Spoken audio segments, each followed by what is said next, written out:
Mga ka-Serene, may kwento akong ibabahagi sa inyo ngayon. Isang lihim, isang pagnanasa, at mga desisyong magpapabago sa lahat. Puno ng tensyon at emosyon, kaya't maghanda na kayong makinig.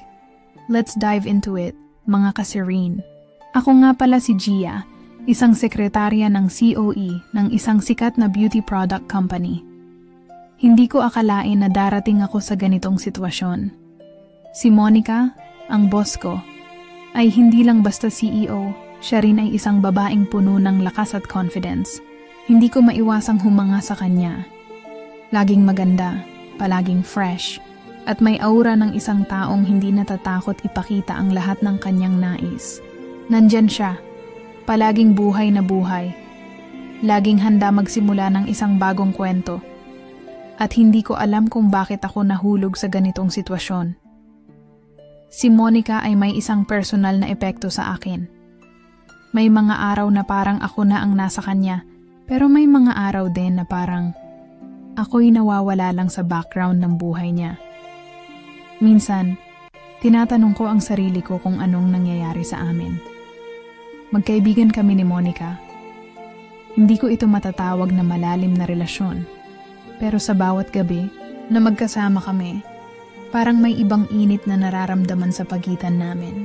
Sa mga oras na magkasama kami, kahit na wala akong nararamdamang pisikal na pangangailangan, may mga pagkakataon na parang nahihirapan akong magpigil ng mga nararamdaman. Isang gabi, nag-invite siya sa akin na mag-out ng bar. At syempre, hindi ako tatanggi sa kanya. Isa siyang party girl. Ang vibe niya, laging upbeat, laging ready na mag-enjoy.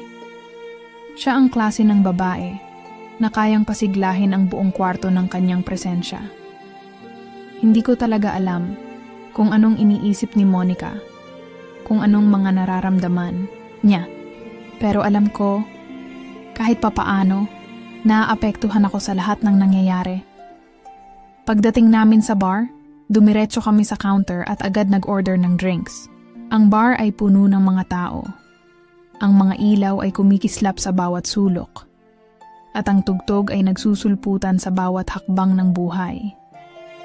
Nang makapag-order na kami, naupo kami sa isang sulok, malayo sa ibang mga tao. Ngunit naririnig namin ang mga tawanan at hiyawan sa paligid. Si Monica, walang pakialam sa lahat ng tao sa paligid. Naging mabilis na makipaglandian sa mga kalalakihan. At hindi ko akalain na ganun siya. Hindi ko matanggal sa isip ko kung anong klaseng laro ang nilalaro niya.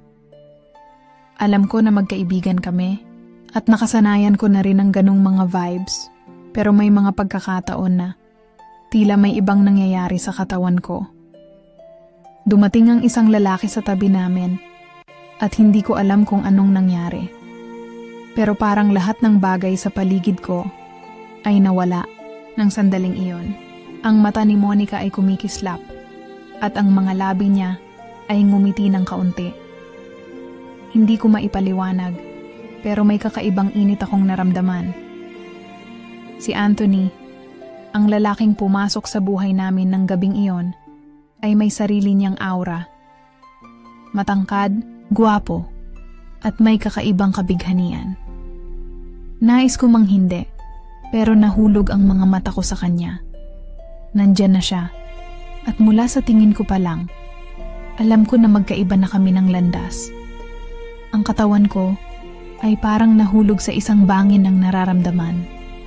Habang ang mga salitang lumalabas mula kay Monica ay tila simpleng biro at laro, hindi ko kayang itago ang nararamdaman ko. Si Anthony, masyado siyang may tiwala sa sarili at may nakatagong alindog sa bawat salitang binibitawan. Si Monica, na parang walang pakialam sa lahat, ay tuloy-tuloy sa pagpapakita ng interes kay Anthony. Para bang nilalaro nila ang apoy, at ako, tahimik na obserbador, ay hindi kayang magpigil ng sariling nararamdaman. Hindi ko alam kung anong nangyayari. Bawat minuto na nagiging mas malapit sila kay Anthony, parang may mga sugat na pumapapaw sa aking puso. Hindi ko alam kung dahil ba sa nararamdaman ko kay Anthony o dahil hindi ko kayang makita si Monica na magpakita ng ganong klase ng atensyon sa ibang lalaki. Sakit. At sa kabila ng lahat, si Monica, na parang walang pakialam sa mga nangyayari, ay patuloy na nagpapakita ng isang laro ng katawan na hindi ko kayang gawing hindi pansinin. Ngunit hindi ko alam kung paano ko haharapin ito. Ang mga nararamdaman ko, hindi ko alam kung saan ito hahantong o kung may mangyayari pa ba. Ang gabing yon ay puno ng init, ng hindi nasasabi, at ng mga bagay na hindi ko kayang ipaliwanag. Ang nararamdaman ko para kay Monica, para kay Anthony, ay isang magulong halo ng mga desire, ngunit ang pinakamalaking tanong ko, maaari bang maitago ko pa ang mga mata ko ay nakapako sa labas ng bintana ng opisina, nakatambad ang magandang tanawin ng syudad habang ang araw ay nagsisimula ng lumubog. Sa bawat araw na dumadaan, natutunan kong magpigil, magtago ng mga nararamdaman at patagilid na tanawin lang ang nakikita ko. Hindi ko na kayang balikan ang mga alaalang iyon, ngunit hindi ko rin kayang kalimutan. Lumaki ako sa isang pamilya na laging nagsasabing kailangan maging matatag. Sa isang bahay na puno ng mahigpit na pagdidisiplina, natutunan kong magsikap at hindi umasa sa iba. Walang kaluwagan sa bahay. Ang lahat ay may mga expectations. Ang lahat ng bagay ay may presyo at hindi ako pwedeng maging mahina. Kaya naman, nang magtapos ako ng kolehiyo, alam ko na hindi ako pwedeng maghintay na darating ang lahat sa aking lapag. Kailangan kong magtulungan sa sarili ko. Noong nagsimula akong magtrabaho bilang assistant ni Christian, hindi ko inisip na magiging ganito ang lahat. Ang unang araw ko sa kumpanya, nakaramdam ako ng kaba, ngunit sabay na may naramdaman na init. Nasa kanyang presensya, ang aura ng isang taong may tiwala sa sarili at hindi natatakot ipakita ang kanyang kakayahan, nagbigay sa akin ng pakiramdam ng alon na hindi ko kayang kontrolin. Hindi ko alam kung bakit, pero may mga araw na ang mata ko ay hindi kayang tumigil sa pagtutok sa kanya. Hindi ako mabigla na maraming mga kababaihan na nadarama din ang parehas na init. Si Christian, hindi ko talaga alam kung anong nangyari sa akin. Pero sa mga simpleng tingin, natutunan ko siyang hangaan. Sa mga unang linggo ko bilang assistant, tahimik lang ako. Madalas, ako ang nasa background, walang malaking papel, hindi katulad ng iba sa opisina na magaan ang loob sa kanya. Pero ako, mas pinili kong maging malayo. Kahit na ang bawat hakbang niya ay may epekto sa bawat sulok ng katawan ko. Minsan, tinitigan ko siya mula sa aking pwesto at ang alon ng init na nararamdaman ko ay hindi ko kayang ipaliwanag. Bawat pagkakataon na malapit kami, may nararamdaman akong kuryente kahit simpleng galak lang sa pagiging malapit sa kanya. Hindi ko na mabilang ang mga pagkakataon na nagdulot siya ng init sa katawan ko. Ngunit alam ko, sa mga ganitong sitwasyon, may mga balakid. Isa na dito ang reputasyon ni Christian. Alam kong hindi siya para sa mga tulad ko. Isang mataas na tao sa kumpanya. At ako. Ako ay isang simpleng assistant lamang. Hindi ko kayang gawing totoo ang nararamdaman ko para sa kanya. Nangyari na lang ito ng dahan-dahan at nang maglaon, nahulog ako sa mga mata niya. Pero hindi ko kayang sabihin ito. Hindi ko kayang ipakita na may mga nararamdaman akong hindi angkop para sa isang taong tulad niya. Sa mga nakaraan kong relasyon, natutunan ko na hindi laging makakamtan ang mga bagay na gusto mo. Ang una kong kasintahan, si Marco, ay isang simpleng tao, ngunit sa mga mata ko, siya ay perpekto. Ngunit hindi nagtagal, napagod kami sa paulit-ulit na pag-aaway, sa mga hindi pagkakasunduan, at sa mga hindi pagkakaintindihan. Pangalawa si Eric, na walang ibang inisip kundi ang sarili niyang kaligayahan. Nakita ko ang sarili ko sa isang relasyong walang patutunguhan. Lahat ng ito ay nag-iwan sa akin ng takot at kawalan ng tiwala sa sarili ko. Kaya naman, nang mapunta ako kay Christian, pinili kong manatiling tahimik at hindi magpadala sa mga nararamdaman ko. Alam ko, sa likod ng kanyang mga mata, may mga bagay na hindi ko kayang abutin. Ngunit hindi ko rin kayang itago ang lahat ng mga nararamdaman ko. Sa bawat sandali na nagiging malapit kami, natutunan ko na hindi ko kayang patagilid lang palagi ang mga simpleng galak na dulot ng mga tawa at biro. Ang mga mata niya na tumitingin sa akin ng malalim ay hindi ko kayang kalimutan. Habang ang mga relasyon ko noon ay nagbigay sa akin ng sakit at kalituhan, si Christian ay may kakaibang epekto sa akin.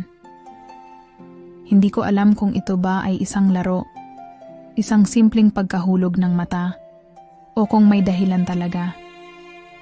Sa mga gabing nagtatagal, kami sa office, sa bawat paghinga niya malapit sa akin, napansin ko na may mga pagkakataon na ang init sa katawan ko ay hindi kayang kontrolin.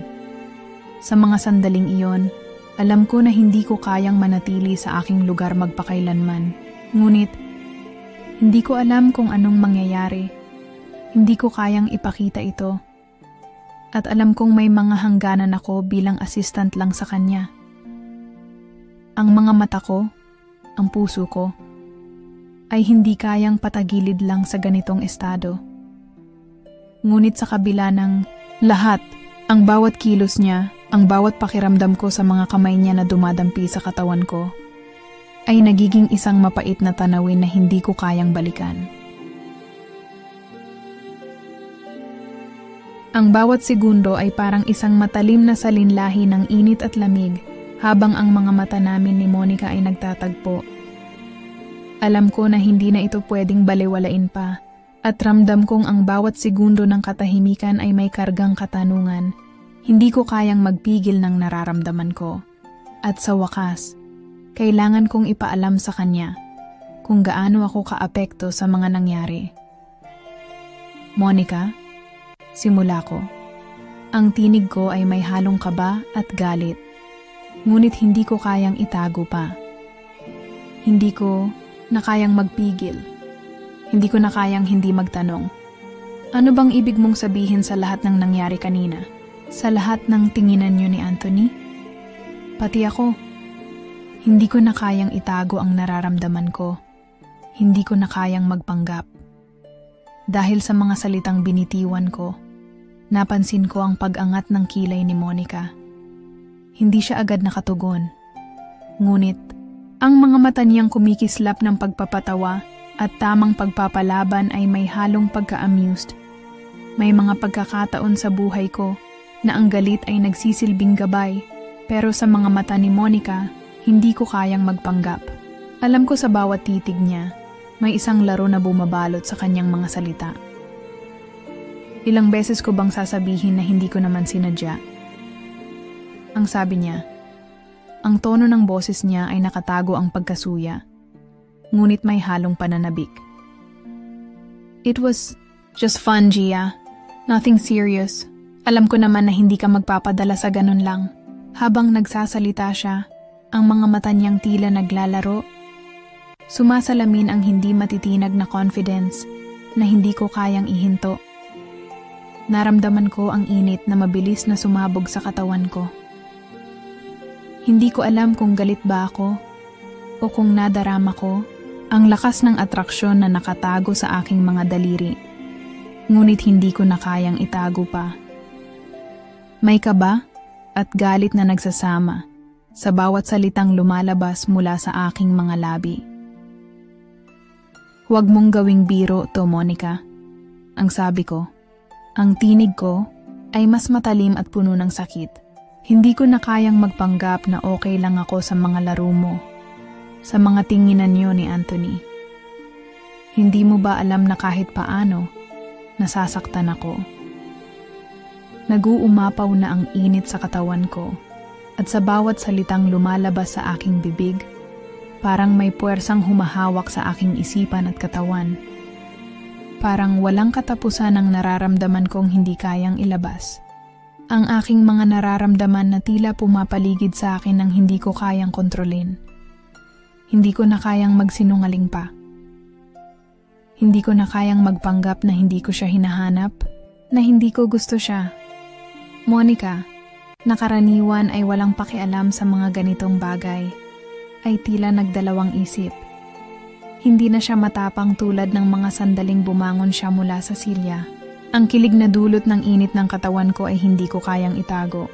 At sa bawat hinga ko, parang may hangganan ang mga salitang hindi ko kayang burahin. Pero hindi siya madaling bumigay.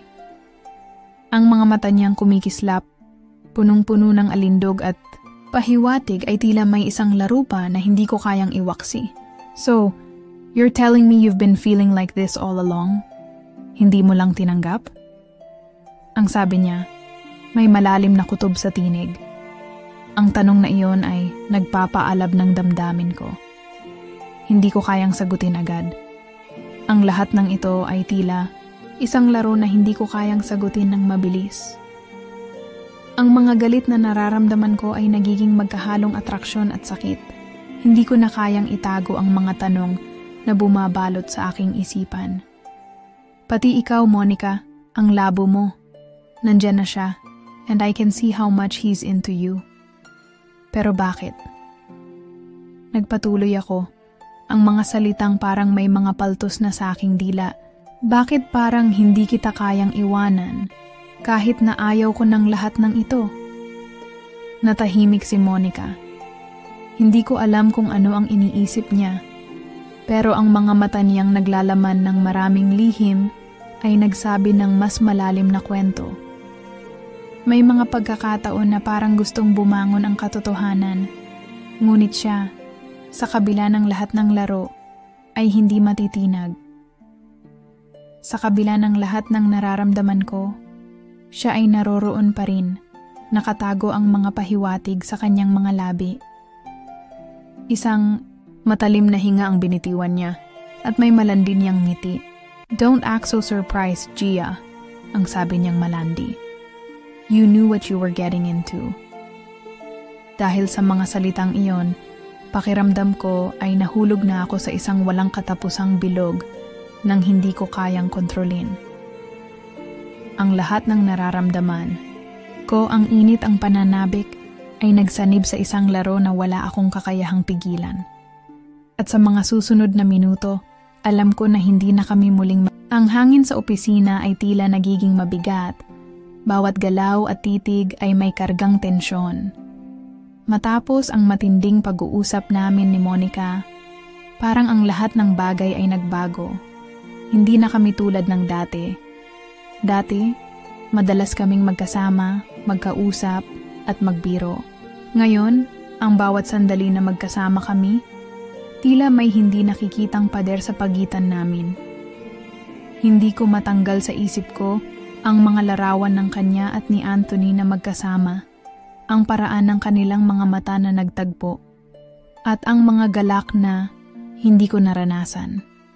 Nakakaramdam ako ng sakit, ng pagkabigo, at ng isang hindi maipaliwanag na galit sa aking puso. Si Monica ay hindi rin matitinag. Minsan, sa bawat pagkakataon na magtatagpo kami ng mata, may ngiti siya na parang may ibig sabihin. Lumapit siya sa akin minsan, ang mga mata niya may isang bagay na nagpapaalala sa akin kung gaano siya kamalandi. Gia, sabi niya habang iniiwasan kong makipag-eye contact. How are you doing? Ang kanyang tinig ay may pagka-casual, ngunit alam kong may iba itong ibig sabihin. Ang mga kamay niyang dahan-dahang dumaan sa balikat ko. Parang may kilig na sumanib sa aking katawan. Alam ko na ang kanyang mga galaw ay may ibig sabihin at bawat pagdampi ng kanyang balat sa aking katawan ay nagdudulot ng init sa aking dibdib. Pero hindi ko siya pinansin. Hindi ko siya hinayaan na magtagumpay sa laro na siya rin mismo ang nagsimula. Hindi ko kayang ibigay ang kahit anong halaga sa kanyang mga galaw. Kahit na sa bawat pagkakataon, nararamdaman ko ang lakas ng tukso. Sa kabila ng lahat ng ito, ang aking isipan ay patuloy na naguguluhan.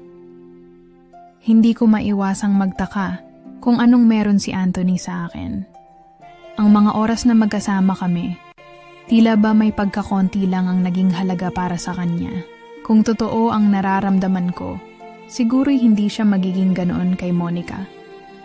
Bawat hinga, bawat galaw ko, napapaisip ako kung nagmamahal ba siya sa akin o kung ako lang ang isa sa mga laro niya. Minsan, si Anthony ay lumalapit sa akin. Ang mga mata niyang puno ng paghingi ng tawad, ngunit ang aking katawan ay hindi kayang magpatawad. Hindi ko kayang iwanan ang mga alaala na nagpainit sa kanya sa ibang babae. Ang bawat oras na magkasama kami ay hindi ko pa rin malimutan. Ang sakit ay bumabalot sa aking puso, ngunit hindi ko siya kayang kalimutan kahit gaano ko pa siya kinamuhian. Si Monica, na parang hindi nauubusan ng laro, ay unti-unting naging mas matindi ang mga galaw. Tuwing magkasama kami sa mga meeting, ang bawat galak niya ay nararamdaman ko sa pamamagitan ng mga sadyang malapit na galak sa katawan ko. Minsan, isang lihim na pagdampi sa aking braso ang kaniyang ginagawa. Ang mga daliri niyang parang may kahulugan sa aking katawan. Hindi ko siya pinapansin, pero alam kong ang lahat ng iyon ay hindi aksidente. Sa bawat pagkakataon na ang kanyang katawan ay malapit sa akin, ang hangin sa paligid namin ay may kasamang matinding tensyon. Hindi ko kayang ilabas ang lahat ng galit na nararamdaman ko. Natatakot ako na baka mahulog ako sa kanyang laro. Baka magpadala ako sa mga bagay na hindi ko kayang kontrolin. Ngunit sa bawat laban, mas lalalim ang pagkahulog ko sa agos ng mga emosyon na hindi ko kayang ihinto. Kailangan ko pa bang patagilid na makita kung anong mangyayari? O hahayaan ko na lang itong magtulungan at mapunta sa wala? Bawat araw, mas pinipili ko na lang na magtakip ng ngiti, maging tahimik at magpanggap na wala. Ngunit sa kabila ng lahat ng ito, alam kong hindi ko na kayang baliwalain pa ang mga damdamin ko, ang init na dulot ng mga sulyap, at ang matinding tukso sa katawan na hindi ko kayang iwasan. Sa kanyang opisina, malalim ang pagninilay ni Gia. Ang silid ay tahimik, ngunit ang isip niya ay puno ng ingay, puno ng tanong.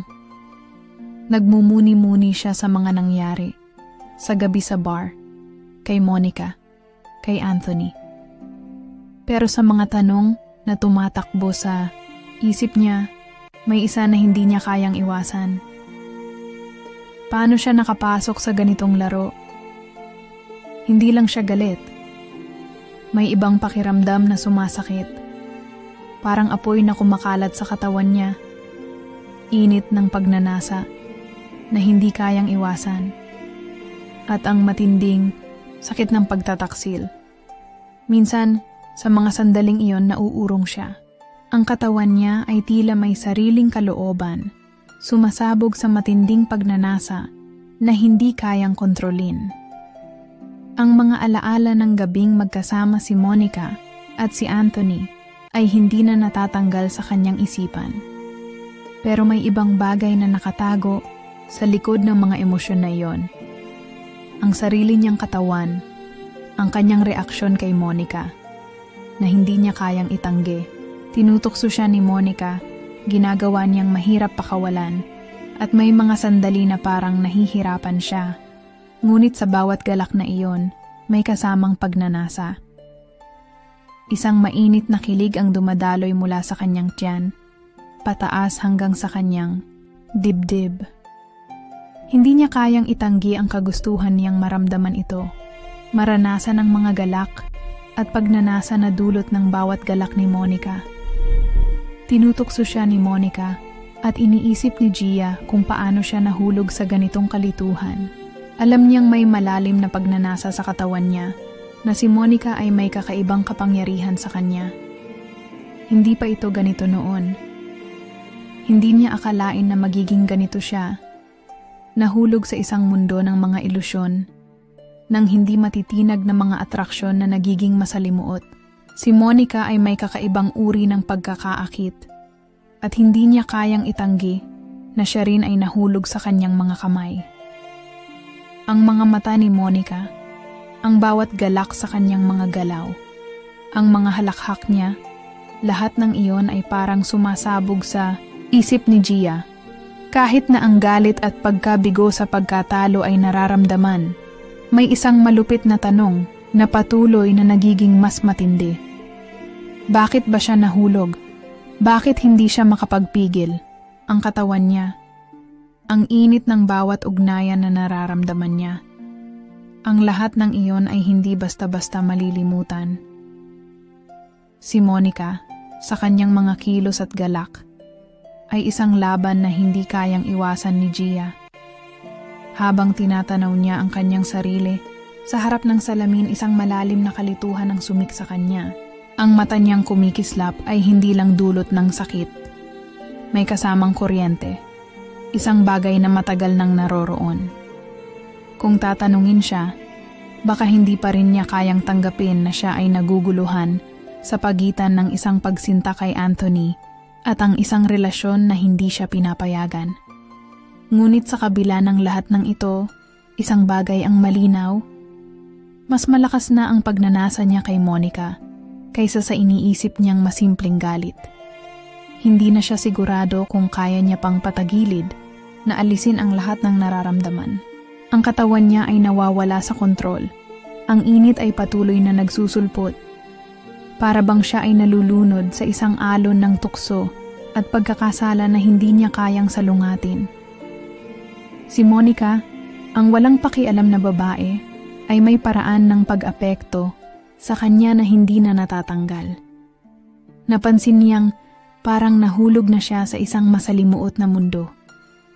Gusto niyang itigil ito, ngunit sa bawat hakbang na tinatahak niya, ang tukso ay patuloy na sumusunod sa kanya.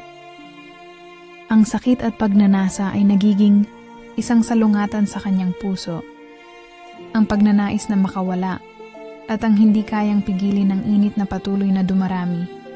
Dahan-dahan iniiwasan ni Gia ang mga tanong na patuloy na naglalaro sa kanyang isipan. Ang init na dulot ng mga galak na nararamdaman niya kay Monica ay tila umaabot sa bawat kanto ng kanyang katawan. Hindi niya alam kung bakit, pero tuwing lumalapit si Monica, tila may bagong kuryente na nagmumula sa bawat galaw ng katawan nito. Hindi inaasahan ni Gia ang mga hakbang na ginawa ni Monica. Minsan, sa gym, nagtaka siya nang makita itong naglalakad papunta sa kanya, ang matamis na ngiti sa mukha, ngunit may hindi matukoy na sensasyon na gumugulo sa kanyang isipan. Sa tuwing magtitinginan sila, parang may di mabilang na kuryente sa hangin. Hindi na basta-basta ang mga galak ni Monica. May mga lihim na nararamdaman si Gia na parang hinahanap siya. Hindi lang bilang isang kaibigan kundi bilang isang babae. Nang lumapit si Monica sa kanya, ang mga mata nitong may halong pagnanasa ay nagsimula ng magbigay ng mga senyales ng hindi matitinag na pansin. Sa kafe, nakita ni Gia si Monica na tumatambay sa paborito niyang sulok. Iniisip na hindi na siya magtatagal, ngunit hindi siya maiwasang magsimulang magduda. Nasa harap na siya ni Monica. Ang katawan nito ay tila nagsasalita sa bawat kilos. Dahan-dahang ipinasok ang kamay sa mga buhok. Ang katawan ay parang nagsasabing, mag-usap tayo.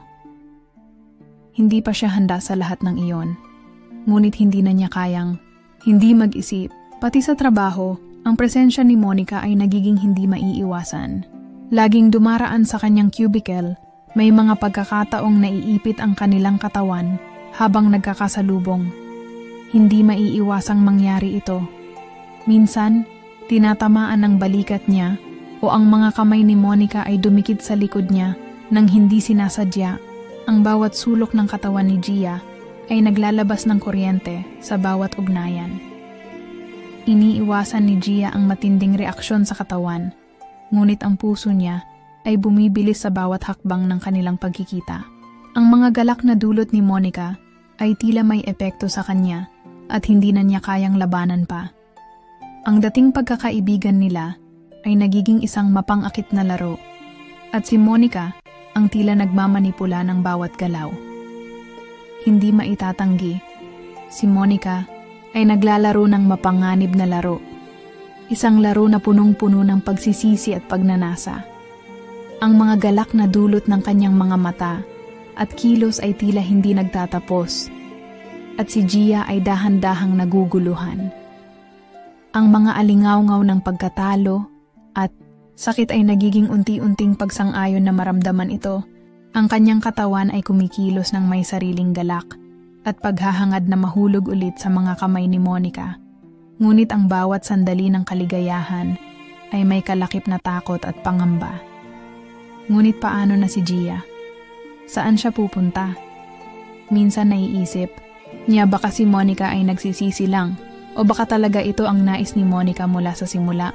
Ngunit ang mga galak na iyon, ang mahahabang tingin, ang masuyong salita, at ang bawat patagilid na pagdampi ng mga kamay, hindi na siya makapagpigil.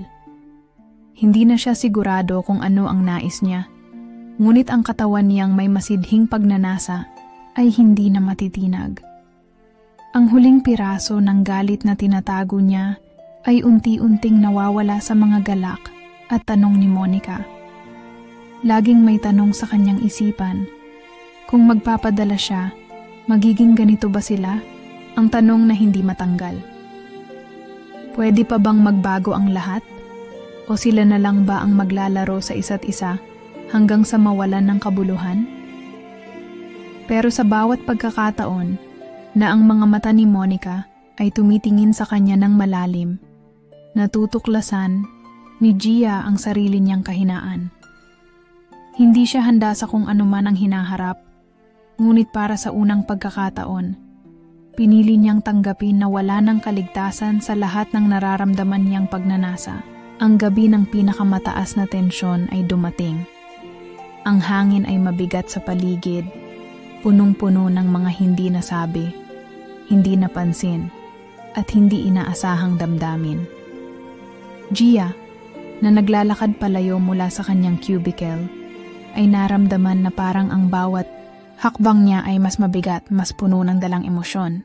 Ang mga mata ni Monica ay laging nakatutuok sa kanya. Palaging may masuyong ngiti na tila nag-aanyaya ng isang laro na hindi niya kayang takasan. Habang naglalakad siya patungo sa parking lot, isang pamilyar na presensya ang sumunod sa kanya. Hindi niya kailanman nakalimutan kung paano ito maglakad sa tabi niya. Ang bigat ng mga hakbang ni Monica na parang bawat sulok ng katawan nila ay nagkakaroon ng koneksyon. Hindi na siya nagulat nang maramdaman niya ang kamay ni Monica sa likod ng kanyang balikat. Isang hawak na mas malalim kaysa sa karaniwan. Ang katawan ni Gia ay parang kuryente, nangungusap sa bawat touch, bawat galaw ni Monica na mas lalapit pa. Hindi na binabalewala ang pagitan nilang dalawa. Gia. Malambing na tinig ni Monica at ang pangalan ng protagonistang iyon ay bumangon sa loob ng kanyang katawan. Parang isang pirasong pangako. Hindi mo ba ako susundan? Tanong ni Monica. Hindi na itinatago ang malalim na kalabit ng kanyang mata, ang seduksyon na dumadaloy mula sa kanyang katawan patungo kay Gia. Ang mga mata ni Gia ay nagliliyab sa pagnanais, ngunit mayroon ding mga ulap ng galit at pagkabigo na naghalo sa bawat bahagi ng kanyang pagkatao. Iniwasan niyang tumingin kay Monica, ngunit ang bawat segundo ay punong-puno ng pagnanasa. Naalala niya ang lahat ng nangyari, ang pagkakaalam ni Monica sa kanyang mga takot at ang pagkatalo ni Gia sa pagmamahal na hindi na mapapalitan pa. Sumunod si Monica, ang mga hakbang nitong masigla, matatag, at nang makarating sila sa isang bakanteng kanto sa parking lot, wala nang distansya. Itinaas ni Monica ang kamay at dahan-dahang tinapik ang panga ni Gia. Pilit na pinapaangat ang ulo nito upang magtama ang mga mata nila. Walang lugar na ligtas sa pagitan natin, Gia. Ang sabi ni Monica na may malambing na pahayag, puno ng pagkakamali pero wala nang puwang sa pag-aalinlangan. Hindi mo ba nararamdaman to? Ang mga salitang iyon ay parang pampalakas sa puso ni Gia, ngunit parang isa ring matinding hamon. Hindi na niya kayang pigilan pa ang nararamdaman niyang init, ang pisikal na tensyon sa pagitan nilang dalawa. Ang init ng katawan ni Monica ay dumadampi sa kanya. Ang malalalim na hininga ay nagsimula ng magkalapat sa hangin. Ang kanyang mga labi ay naglalakbay sa hangin, at ang mga mata ni Gia ay nagliliyab sa matinding pagkasabik. Hindi na kayang pigilan pa ang mga galit na nararamdaman. Gusto mo ba akong patagilid na magtanong, Gia? Pabulong ni Monica, sinisigurado niyang walang sagot kundi ang alingawngaw ng damdamin sa loob ng kanilang mga katawan. Hinawakan ni Monica ang mukha ni Gia at hindi na niya kayang pigilan ang sarili sa pagbibigay sa kanyang pinagsamang pagnanasa at paghihirap.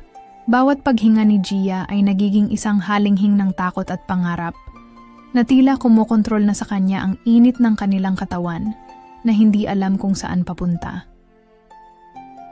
Ang mga labi ni Gia ay nagdikit sa mga labi ni Monica.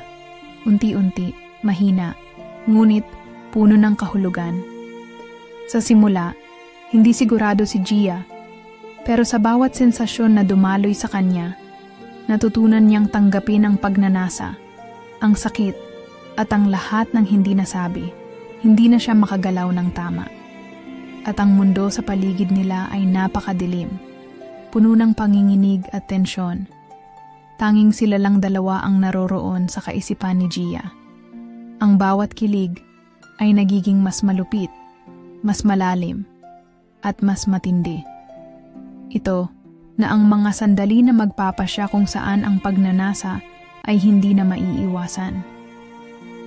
Ang unang hakbang sa isang mas mapanganib na laro, isang laro ng hindi na matitinag na kagustuhan at hindi na maiiwasang akit. Ang hangin sa paligid ay malamig, puno ng tahimik na pighati at pagsisisi, ngunit may halong lakas.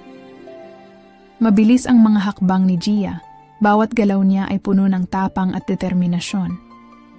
Hindi na siya ang parehong babae na nakaraan, yung babaeng dahan-dahang nahulog sa matamis na bitag ng pagpapanggap at pagkatalo. Ngayon siya ay iba, siya ay malaya, at sa wakas, ang mga mata niyang nakatingin sa hinaharap ay may lakas ng loob at hindi natitinag na tiwala.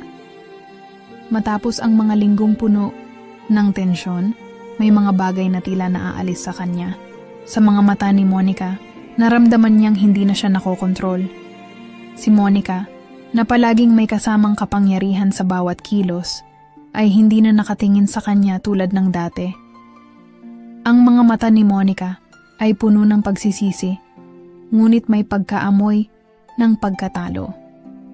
Sa kabila ng lahat ng panunukso at manipulasyon na ipinakita ni Monica, ang init ng kanyang mga mata ay may kaunting sakit. Hindi ko na alam, sabi ni Monica, isang pahayag na puno ng hindi maipaliwanag na kabiguan. Hindi na niya kailangang magsalita ng marami. Ang bawat paghinga ni Monica ay isang paalala na siya mismo ay napagod na. Si Gia, sa kabila ng lahat ng mga ginugol na gabi ng pagsubok, ay nagdesisyon. Hindi siya tanga para magpatuloy sa isang laro na ang tanging layunin ay ang pagmamanipula ng mga damdamin. Hindi siya maiiwasang mahulog sa tuwa at galit, ngunit sa lahat ng iyon, natutunan niyang humarap sa sarili niyang mga mata. Nasa kanya ang buong kapangyarihan ng kanyang mga pagnanasa, at ngayon, wala nang makakapigil sa kanya. Pinili niyang tapusin ang mga ugnayang ito, kay Monica, kay Anthony, lahat. Hindi ito tungkol sa pagkatalo o pagkapanalo, kundi sa pagkatutong magtakda ng mga limitasyon at sumunod sa mga nararamdaman. Habang tinatahak niya ang mga susunod na hakbang papalayo sa komplikadong sitwasyon, naramdaman niya ang isang pag-aalburuto ng lakas. Walang anuman sa mundo ang makakapigil sa kanya ngayon. Ang hindi na matitinag na mga alaala ng mga salitang nagpalungkot sa kanya ay nagbigay daan sa mga bagong pagninasa. Mga pagninasa na siya na ngayon ang may kontrol. Isang linggong nakalipas at nagkaroon ng pagninilay si Monica. Hindi siya sanay sa pagkawala ng kapangyarihan. Hindi siya sanay sa kabiguan na madama sa huli ang pagtatagumpay ng isang tao laban sa kanya. Ngunit nang makita niyang umalis si Gia, hindi na siya naghabol. Alam niyang sa kanyang mga mata, si Gia ay nakalipad na, palayo mula sa kanya, palayo mula sa lahat ng laro na gusto niyang kontrolin. Si Monica ay nagbigay daan kay Gia at bagamat may sakit pa rin, natutunan niyang kailangan niyang itigil ang pagsubok na manghimasok sa buhay ng iba. Habang si Gia, ang mga hakbang niya ngayon ay may higit na linaw at lakas. Walang mga pagdududa. Ang kanyang katawan ay puno ng mga alaalang hindi na niyang kailangan. Sa wakas, natutunan niyang tanggapin ang kanyang mga nararamdaman at yakapin ang kanyang mga hangarin nang hindi nagpapaapekto sa mga tao sa paligid niya.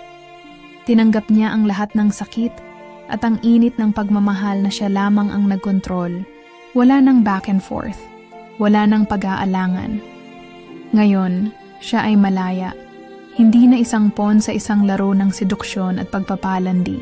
Siya ay isang babae na alam ang sarili niyang halaga at natutunan niyang gamitin ang kapangyarihan ng kanyang mga pagnanasa upang bumangon at magpatuloy. Ang huling tanaw ni Gia sa likod ay walang regrets. Wala na siyang iniisip kundi ang sarili, niyang pag-usbong at ang mga susunod na hakbang na tatahakin. At doon, sa pagtapak ni Gia papalayo mula sa lahat ng iyon, natutunan niyang ang pinakamahalagang hakbang sa buhay ay hindi ang magpaubaya sa takot o pagnanasa, kundi ang magtakda ng sariling landas, magpatuloy at magtagumpay sa sariling paraan. Mga kasirin, tulad ng lahat ng kwento, may katapusan din ang ating paglalakbay. Pero sana, sa mga nangyaring ito, may natutunan tayo tungkol sa mga desisyong nagpapalakas sa atin. Hanggang sa muli, mga kasirin. Keep listening, keep learning, and keep growing.